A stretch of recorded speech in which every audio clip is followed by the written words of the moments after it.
साथियों नमस्कार, स्वागत है आपका अपने चैनल सक्सेस जंक्शन एक कदम सफलता की ओर में। और हम लेकर के आ गए हैं आपके लिए सभी प्रतियोगी परीक्षाओं की दृष्टि से अति महत्वपूर्ण 360 डिग्री करंट अफेयर्स, यानी कि यहाँ पर आपको हर एक प्रश्न के बारे में डिटेल में जानकारी दी जाएगी, जिससे उससे संबंधित अगर कोई प्रश्न आपकी परीक्षा में देखने को मिलता है तो आप उसे बड़ी आसानी से सॉल्व कर सकते हैं। तो चलिए बिना समय गवाए हुए सीधे अपने सेशन की ओर चलते हैं और आपको बताते हैं टुडे सेशन में क्या क्या होने वाला है। आइए देखते हैं। तो टुडे सेशन की बात करें, सबसे पहले यस्टरडे का रिवीजन कराया जाएगा, यानी कल हमने जो करंट अफेयर कराई है उसमें से रैंडमली आपसे 3 प्रश्न पूछे जाएंगे और आपको अपने आप को ये चेक करना है कि कल वाली करंट अफेयर आपको याद है या फिर नहीं याद है। उसके बाद में टुडे करंट अफेयर, आज के करंट अफेयर के प्रश्नों के बारे में डिटेल में आपको जानकारी दी जाएगी। उसके बाद में मध्य प्रदेश करंट अफेयर के महत्वपूर्ण प्रश्नों के बारे में आपको जानकारी दी जाएगी। उसके बाद में रिसेंट एग्जाम्स क्वेश्चन, यानी अभी हाल ही में जो एग्जाम हुए हैं उनमें किस तरह के प्रश्न देखने को मिल रहे हैं, उन प्रश्नों को डायरेक्ट एग्जाम पेपर से स्क्रीनशॉट खींच करके हम आपके लिए लेकर के आए हैं और आपको बताएंगे कि आगामी परीक्षाओं में ये प्रश्न किस तरह से बन करके आ सकते हैं। उसके बाद में स्टैटिक जी के सभी प्रतियोगी परीक्षाओं की दृष्टि से स्टैटिक जी की अति महत्वपूर्ण होती है, जिसमें हम महत्वपूर्ण युद्ध अभ्यास को कवर कर रहे हैं और आज भी हम आपको महत्वपूर्ण युद्ध अभ्यास के बारे में जानकारी देने वाले हैं। उसके बाद में होमवर्क, डेली हम आपसे एक प्रश्न पूछते हैं, उसका जवाब जो लोग भी देते हैं उनका नाम वीडियो के अंत में देखने को मिलता है। आज भी हम एक सिंपल सा प्रश्न आपसे पूछेंगे जिसका जवाब देने पर कल वाली वीडियो में आपका नाम भी देखने को मिलेगा। तो चलिए शुरुआत करते हैं बिना कोई समय गवाए हुए आज के सेशन की रिवीजन से शुरुआत करते हैं। कल के प्रश्नों का पहले रिवीजन कर लेते हैं। तो पहला प्रश्न, अक्टूबर 2021 में निम्नलिखित में से किस क्रिकेटर को कोका कोला इंडिया का ब्रांड एम्बेसडर नियुक्त किया गया है? Virat Kohli, M S Dhoni, Rohit Sharma, Sourav Ganguly. सही आंसर की बात करें तो सही आंसर है डी, यानी कि सौरभ गांगुली को नियुक्त किया गया है कोका कोला का ब्रांड एम्बेसडर। अगला प्रश्न देख लेते हैं रिवीजन का, अक्टूबर 2021 में निम्न में से किसे 2021 से 24 की अवधि के लिए राष्ट्रीय बाल अधिकार संरक्षण आयोग यानी कि एनसीपीसीआर का अध्यक्ष नियुक्त किया गया है? सही आंसर है 4, यानी कि प्रियंक कानूनगो को यहाँ पर अध्यक्ष नियुक्त किया गया है। चलिए अगला प्रश्न देख लेते हैं। तो विश्व दृष्टि दिवस अक्टूबर के दूसरे गुरुवार को आयोजित किया जाने वाला जागरूकता का एक वार्षिक दिवस है। 2021 की विषय वस्तु क्या है, यानी थीम क्या है 2021 की? तो इसका सही आंसर है सी, यानी कि लव योर आइज जो है वो वर्ल्ड साइट डे की इस वर्ष की थीम रही है। ठीक है, तो ये कल के प्रश्नों का रिवीजन हो गया। आइए शुरुआत करते हैं टुडे करंट अफेयर, यानी कि 16 अक्टूबर 2021 करंट अफेयर के महत्वपूर्ण प्रश्नों के बारे में डिटेल में जानकारी। आइए देखते हैं पहला प्रश्न, ग्लोबल हंगर इंडेक्स 2021 में भारत की रैंक क्या है? बहुत महत्वपूर्ण प्रश्न है, इस पर आप स्टार लगा लीजिए। जैसा कि आपको पता है कि हैप्पीनेस इंडेक्स में भारत की जो है रैंक है 139 139। उसी तरह से ग्लोबल हंगर इंडेक्स, ये कुछ ऐसे इंडेक्स होती हैं जो लगातार परीक्षाओं में पूछी जाती रहती हैं। तो 94वां, 100वां, 101वां या फिर 102वां? चलिए आंसर देख लेते हैं। सही आंसर है सी, यानी कि भारत का 101वां जो है स्थान है ग्लोबल हंगर इंडेक्स में। ये आपको याद रखना है। और आपको ये भी बता दें कि 101 से आपको एक बात और याद रखनी है, 101वां संविधान संशोधन किया गया था जीएसटी के लिए। ठीक है, ये भी आपको साथ ही में याद रखना है। ठीक है, तो 101 से दो चीजें आपको याद होगी, यानी ग्लोबल हंगर इंडेक्स में भारत का रैंक 101 है और जीएसटी के लिए 101वां संविधान संशोधन किया गया था। ठीक है, तो प्रश्न को प्रश्न से जोड़ते हुए आपको याद करते हुए आगे बढ़ना है। चलिए कुछ जानकारी आपको देते हैं। तो ग्लोबल हंगर इंडेक्स जीएचआई 2021 में भारत 116 देशों में 101वें स्थान पर खिसक गया है।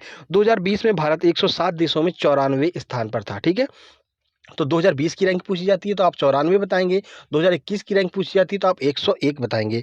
भारत का जीआई स्कोर भी 2000 में से 38.8 घटकर 2012 और 2021 के बीच 28.8 से 27.5 के बीच रह गया। ठीक है, तो ये स्कोर को याद रखने की जरूरत नहीं, बस आप इसका जो है इंडेक्स में नंबर याद रखिएगा। 94वां नंबर 2020 में रहा है और 2021 में भारत का स्थान 101वां हो गया है। ठीक है, आगे बढ़ते हैं। अगला प्रश्न है, वर्ल्ड लाइफ इंटरनेशनल विश्लेषण से पता चलता है कि यूरोपीय पारिस्थितिकी तंत्र के विभिन्न पक्षी विलुप्त हो रहे हैं। विश्लेषण कितने देशी पक्षी प्रजातियों के अवलोकन पर आधारित है? यानी कि यूरोप जो महाद्वीप है उसमें पक्षियों की विलुप्तता बहुत ज़्यादा हो रही है, बहुत ज़्यादा पक्षी विलुप्त हो रहे हैं। तो कितने ऐसे पक्षियों पर यह विश्लेषण किया गया है कि उसके आधार पर यह रिपोर्ट आई है? 424, 482, 518, 544 या फिर 648? आइए आंसर देखते हैं। सही आंसर है डी, यानी कि 544 पक्षियों पर यह अवलोकन किया गया है। तब ये रिपोर्ट दी गई है कि यूरोप में पक्षियों की विलुप्तता बहुत ज़्यादा हो रही है, बहुत ज़्यादा पक्षी यहाँ पर विलुप्त हो रहे हैं कुछ वातावरण में परिवर्तन के कारण। चलिए कुछ जानकारी आपको देते हैं। तो देखिए, यूरोप की रेड लिस्ट रिपोर्ट के अनुसार पक्षी की 5 प्रजातियों में से एक अब खतरे में है। वर्ल्ड लाइफ इंटरनेशनल विश्लेषण जो 544 देशी पक्षी प्रजातियों के अवलोकन पर आधारित है, से पता चलता है कि यूरोपीय पारिस्थितिकी तंत्र के विभिन्न पक्षी विलुप्त हो रहे हैं। 2015 में अंतिम रिपोर्ट के बाद से यूरोप में 3 प्रजातियां क्षेत्रीय रूप से विलुप्त हो चुकी हैं। इनमें पलास का सैंड ग्राउज और पाइन बंटिंग शामिल शामिल है। ठीक है, तो ये चीज़ें आपको याद रखनी है कि यूरोप में जो है पक्षियों की प्रजातियां विलुप्त हो रही हैं। कुल 544 पक्षियों पर ये अवलोकन किया गया है। और कौन इस लिस्ट को जारी करता है, इसको जरूर याद रखिएगा। तो वर्ल्ड लाइफ इंटरनेशनल जो है वो इस लिस्ट को जारी करता है पक्षियों के विलुप्तता के बारे में। ठीक है, आगे बढ़ते हैं। किस राज्य के मुख्यमंत्री ने 24 कैरेट सोने की सलाखों को पिघलाने के लिए प्रारंभिक कार्य शुरू कर दिया है? राज्य में मंदिरों के कब्जे में अनुपयोगी आभूषण है। यानी कि कौन सा ऐसा राज्य है जिसमें मंदिरों में बहुत सारा सोना रखा हुआ है और बिना किसी उपयोग का है? अब उसको उपयोग तो किया नहीं जा सकता है, वो वैसे का वैसा रखा हुआ है। तो उन सोने की सलाखों को पिघला करके जो भारत के अर्थव्यवस्था में यूज में आ सके, उसके लिए कौन से राज्य ने कार्य करना चालू किया है? केरल, तेलंगाना, तमिलनाडु, गुजरात, ओडिशा। आंसर देखें, सही आंसर है सी, यानी कि तमिलनाडु ने ये कार्य प्रारंभ कर दिया है कि मंदिरों में जितना सोना रखा हुआ है, जो अनुपयोगी सोना है, उसका अब उपयोग भारत की अर्थव्यवस्था के लिए किया जाएगा। तो तमिलनाडु के मुख्यमंत्री एम के स्टालिन ने 24 कैरेट सोने की सलाखों को पिघलाने के लिए प्रारंभिक कार्य शुरू किया है, जो राज्य में मंदिरों के कब्जे में अनुपयोगी आभूषण हैं। प्रारंभ में श्री करुमरियम्मन मंदिर और मरियप्पन मंदिर में प्रयुक्त पड़े सोने के गहनों को पिघलाकर मुद्रीकरण के लिए सोने की सलाखों में बदल दिया जाएगा। ठीक है, देखिए तमिलनाडु और केरल में ऐसे मंदिर हैं जिसमें बहुत सारा सोना पड़ा हुआ है। अगर वो सोना निकल करके आ जाए, ठीक है, भारत में, तो भारत की अर्थव्यवस्था काफ़ी मजबूत हो सकती है। ठीक है, तो उसी पर कार्य करना चालू किया है तमिलनाडु के मुख्यमंत्री एम के स्टालिन ने। ठीक है, ये आपको याद रखना है। आगे बढ़ते हैं। अक्टूबर 2021 में माई पार्किंग ऐप किसके द्वारा शुरू किया गया? प्रेम कुमार धूमल, मनसुख मंडाविया, अनुराग सिंह ठाकुर, ज्योतिरादित्य सिंधिया या फिर धर्मेंद्र प्रधान? आइए आंसर देखते हैं। सही आंसर है सी, यानी कि अनुराग सिंह ठाकुर के द्वारा गेट माई पार्किंग ऐप को शुरू किया गया है। अब ये ऐप किस तरह से सहायता करेगा, आइए देखते हैं। केंद्रीय सूचना और प्रसारण मंत्री अनुराग सिंह ठाकुर ने 14 अक्टूबर 2021 को माई पार्किंग ऐप का शुभारंभ किया है। तो एक प्रश्न आपका यहाँ से और क्लियर हो गया कि केंद्रीय सूचना और प्रसारण मंत्री कौन है? तो याद रखिएगा, अनुराग सिंह ठाकुर केंद्रीय सूचना एवं प्रसारण मंत्री हैं। माई पार्किंग एक आईओटी यानी कि इंटरनेट ऑफ थिंग्स प्रौद्योगिकी सक्षम एंड टू एंड डिजिटल समाधान है।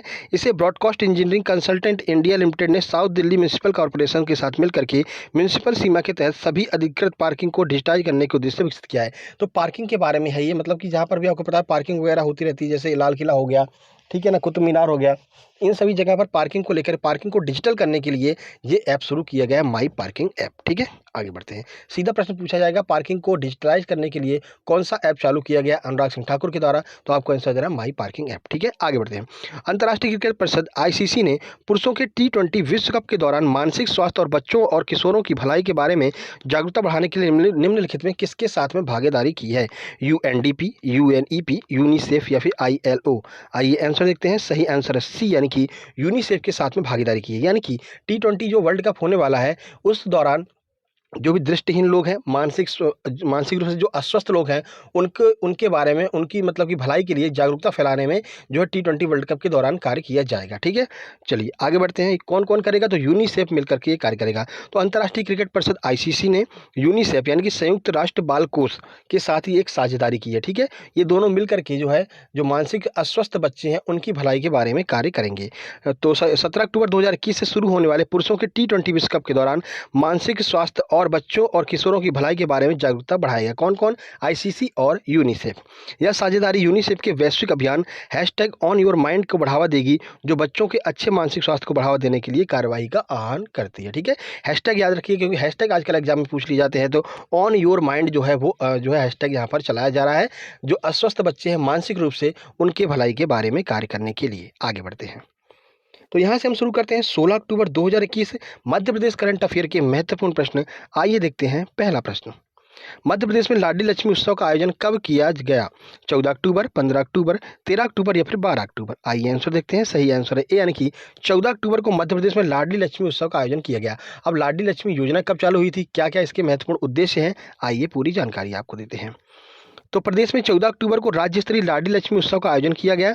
मुख्यमंत्री श्री शिवराज सिंह चौहान ने मिंटो हॉल में दोपहर 3 बजे प्रदेश की लाडली लक्ष्मियों को संबोधित किया। ठीक है, कार्यक्रम में लगभग 40 लाख लाडली लक्ष्मी और बेटियों को वर्चुअली माध्यम से जोड़ा गया था। यानी कि आंगनबाड़ियों में जो है मतलब कि इंटरनेट की व्यवस्था करके वहाँ से लगभग 40 लाख लाडली लक्ष्मियों को जो है जोड़ा गया था संवाद के लिए माननीय मुख्यमंत्री शिवराज सिंह चौहान से। ठीक है, वर्चुअल माध्यम से यही होता है कि डिजिटल माध्यम से, यानी कि जो है जैसे ऑनलाइन कॉलिंग होती है, कुछ इस तरह से व्यवस्था करके जो है यहाँ पर सेमिनार का आयोजन किया जाता है।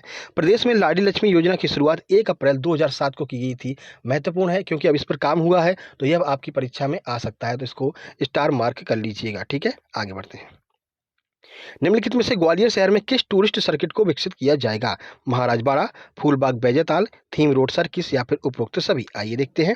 सही आंसर है डी यानी कि उपरोक्त सभी। महाराज बाड़ा, फूलबाग बैजताल, थीम रोड सर्किट, इन तीनों को जोड़ करके एक बहुत ही मतलब कि भव्य यहाँ पर पर्यटन का आयोजन किया जाने वाला है।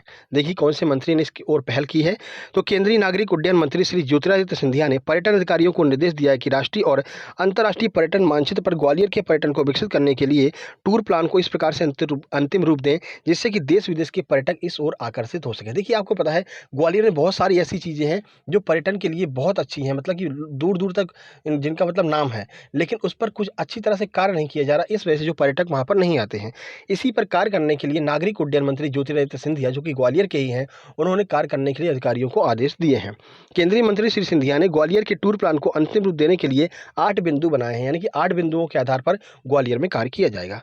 ग्वालियर के किले को जिब्राल्टर ऑफ फोर्ट कहते हैं। किलों का रत्न किसे कहते हैं? तो ग्वालियर के किले को कहते हैं। ठीक है, आगे बढ़ते हैं। तो यहाँ से हम शुरू कर रहे हैं परीक्षाओं में आए हुए प्रश्न जो आरआरबी, एनटीपीसी, एसएससी, सीजीएल, कुछ अन्य परीक्षाओं में आए हैं। डायरेक्ट स्क्रीनशॉट हम आपके लिए लेकर के आए हैं। 4 फरवरी 2021 को जो आरआरबी एनटीपीसी का एग्जाम हुआ था वे प्रश्न आपके सामने आ रहे हैं। देखिए, पश्चिम बंगाल में स्थित सुंदरवन किसका उदाहरण है? किस तरह के वन का उदाहरण है सुंदरवन? पर्वतीय वन है, उष्णकटिबंधीय सदाबहार वन है, उष्णकटिबंधीय पर्वतीय वन, पर्णपाती वन है या फिर मैंग्रोव वन है? सही आंसर है डी यानी कि मैंग्रोव वन का उदाहरण है पश्चिम बंगाल में जो आपका सुंदरवन है। ठीक है, सुंदरवन डेल्टा आप जानते ही होंगे। ठीक है, तो पश्चिम बंगाल में स्थित है सुंदरवन डेल्टा और ये एक तरह का मैंग्रोव वन होता है। ठीक है, चलिए आगे बढ़ते हैं और अगला प्रश्न देखते हैं। ऑपरेशन विजय निम्नलिखित में से किस युद्ध से संबंधित है? भारत पाकिस्तान 1971, भारत पाकिस्तान 1947, भारत पाकिस्तान 1965 या फिर कारगिल युद्ध 1999? सही आंसर है डी यानी कि भारत और पाकिस्तान के मध्य में 1999 में कारगिल युद्ध हुआ था। तो कारगिल युद्ध के विजय से संबंधित है ऑपरेशन विजय, ये आपको याद रखना है। कारगिल युद्ध के दौरान भारत के प्रधानमंत्री कौन थे पूछा जाता है तो माननीय श्री अटल बिहारी वाजपेयी जी जो है वो कारगिल युद्ध के दौरान भारत के प्रधानमंत्री थे। ठीक है, 25 दिसंबर को उनका जो है दिवस मनाया जाता है। उन्हीं के नाम पर जो है एक ट्रेन जो है ग्वालियर से चलाई गई है, उस ट्रेन का नाम आपको कमेंट बॉक्स में कमेंट करना है। ठीक है, आगे बढ़ते हैं। जन्म दिवस उनका 25 दिसंबर को मनाया जाता है। निम्नलिखित में से किस राज्य ने प्रति व्यक्ति प्रतिदिन न्यूनतम 55 लीटर पानी की उपलब्धता सुनिश्चित करने के लिए पानी का अधिकार प्रदान करने हेतु कानून बनाने की घोषणा की है? यानी कि पानी के अधिकार को लेकर के कानून किस राज्य ने बनाया है? तमिलनाडु, ओडिशा, हरियाणा, मध्य प्रदेश? सही आंसर है डी यानी कि मध्य प्रदेश ने पानी के अधिकार को लेकर के कानून बनाया है और ये ऐसा कानून बनाने वाला मध्य प्रदेश देश का पहला राज्य हो गया है। ठीक है, तो प्रतिदिन न्यूनतम 55 लीटर पानी आपको उपलब्ध कराया ही जाएगा, ये आपका अधिकार बना दिया है किसने? राज्य सरकार मध्य प्रदेश ने। ठीक है, आगे बढ़ते हैं। तो यहाँ से हम बात करते हैं स्टैटिक जीके की सुपर स्तंभ क्लास सभी प्रतियोगी परीक्षाओं के लिए अति महत्वपूर्ण युद्ध अभ्यास आपके सामने आ रहे हैं। कल हमने 3 युद्ध अभ्यास करा दिए थे और आज हम आपको करंट अफेयर से संबंधित 3 अन्य युद्ध अभ्यास करा देते हैं। तो देखिए, पहला, भारत और अमेरिका के मध्य पूर्व युद्ध अभ्यास जिसे एक्स युद्ध अभ्यास भी कहते हैं। ठीक है, याद रखिएगा पूर्व युद्ध अभ्यास के नाम से ही ये युद्ध अभ्यास है। ठीक है, चलिए कब से कब तक चलेगा? 14 से 19 अक्टूबर, 15 से 29 अक्टूबर, 18 से 25 अक्टूबर या फिर 22 से 30 अक्टूबर? तो कब से कब तक भारत और अमेरिका के मध्य पूर्व युद्ध अभ्यास चलेगा? आइए देखते हैं। सही आंसर है बी यानी कि 15 से 29 अक्टूबर के मध्य भारत और अमेरिका के मध्य पूर्व युद्ध अभ्यास का आयोजन किया जाएगा। ठीक है, यह युद्ध अभ्यास का 17वां संस्करण है। तो इससे पहले भी 16 संस्करण हो चुके हैं पूर्व युद्ध अभ्यास के नाम से। तो प्रश्न पूछा जाएगा कि पूर्व युद्ध अभ्यास किस किस देशों के मध्य होता है? तो भारत और अमेरिका के मध्य में होता है। ठीक है, इसका 17वां संस्करण अभी हाल ही में अमेरिका में आयोजित किया गया, ये आपको याद रखना है। 15 से 29 अक्टूबर के मध्य अभी चल रहा है ये। अभी हाल ही में भारत और ब्रिटेन के मध्य अजय वारियर युद्ध अभ्यास कहाँ पर संपन्न हुआ? जम्मू कश्मीर, ब्रिटेन, उत्तराखंड या फिर असम? आइए आंसर देखते हैं। सही आंसर है सी यानी कि उत्तराखंड में अभी हाल ही में भारत और ब्रिटेन के मध्य अजय वारियर युद्ध अभ्यास संपन्न हुआ है। तो भारत और ब्रिटेन के मध्य युद्ध अभ्यास अजय वारियर उत्तराखंड के चौबटिया में शुरू हुआ था, जो 2 सप्ताह का युद्ध अभ्यास था। ठीक है, तो चौबटिया में अभी हाल ही में भारत और जो ब्रिटेन के मध्य अजय वारियर युद्ध अभ्यास हुआ जो कि संपन्न हुआ है। तो कहाँ पर हुआ है? याद रखिए उत्तराखंड के चौबटिया में। आगे बढ़ते हैं। जिमैक्स 2021 युद्ध अभ्यास भारत और किस देश के मध्य आयोजित हुआ? जापान, अफगानिस्तान, अमेरिका, चीन? आंसर देखें, सही आंसर है ए यानी कि भारत और जापान के मध्य जिमैक्स 2021 युद्ध अभ्यास संपन्न हुआ है। 6 से 8 अक्टूबर 2021 के मध्य इसका आयोजन किया गया था। कहाँ पर? अरब सागर में इसका आयोजन किया गया था। ठीक है, तो याद रखना जिमैक्स भारत और इंडिया, जापान और इंडिया के मध्य में आयोजित होने वाला युद्ध अभ्यास है। चलिए अगले सेगमेंट की ओर चलते हैं। तो कल के प्रश्न की देख लेते हैं। कल हमने आपसे प्रश्न पूछा था कि पिंक सिटी के नाम से कौन प्रसिद्ध है। सही आंसर है जयपुर। आइए देखते हैं किस किसने आंसर दिया है। पुरुषोत्तम परमार ने जयपुर बताया है, राहुल मालवीय ने जयपुर बताया है, तनु शुक्ला ने थैंक यू और जयपुर बताया है, अवंतिका शुक्ला ने जयपुर बताया है, धर्मेंद्र सूर्य थैंक सर, आप बहुत अच्छा पढ़ाते हो, ऐसे ही हेल्प करते रहिए, धन्यवाद धर्मेंद्र सूर्या जी। उसके बाद धर्मेंद्र सूर्या जी ने भी आंसर दिया है जयपुर, जिसकी खोज 1728 में महाराजा जयसिंह के द्वारा की गई थी। बहुत बहुत धन्यवाद आपका। राजदांगी ने थैंक यू सर लिखा है और राजदांगी ने जयपुर आंसर भी दिया है। बहुत बहुत धन्यवाद आप लोगों का कमेंट बॉक्स में कमेंट करने के लिए। ऐसा ही कमेंट करते रहिए और वीडियो को शेयर जरूर कर दिया कीजिए, क्योंकि बहुत मेहनत लगती है ऐसी वीडियो बनाने में। चलिए आज का प्रश्न देखते हैं, जिसे आपको कमेंट बॉक्स में कमेंट करना। भाई वीडियो को लाइक कर देना अगर अभी लाइक नहीं किया है। बिहू किस राज्य का लोक नृत्य है। इसका आंसर आपको कमेंट बॉक्स में कमेंट करना है। अगर वीडियो पसंद आई हो तो वीडियो को लाइक कीजिए, दोस्तों के पास शेयर कीजिए। चैनल पर पहली बार आए हैं तो सब्सक्राइब करके नोटिफिकेशन बेल जरूर दबा लीजिए और जीआई टैग वाली वीडियो जरूर देख लीजिएगा। अभी हम भारत की जीआई टैग लेकर के आए हैं। इसके बाद ही बहुत जल्द आपके लिए स्पेशल मध्य प्रदेश की जीआई टैग, अभी तक जितने भी मध्य प्रदेश में लोग जीआई टैग दिए जा चुके हैं वो जीआई टैग की वीडियो हम लेकर के आने वाले हैं। बस आपके सपोर्ट की आवश्यकता है। जल्द ही मिलते हैं एक नई वीडियो में, तब तक के लिए नमस्कार, धन्यवाद।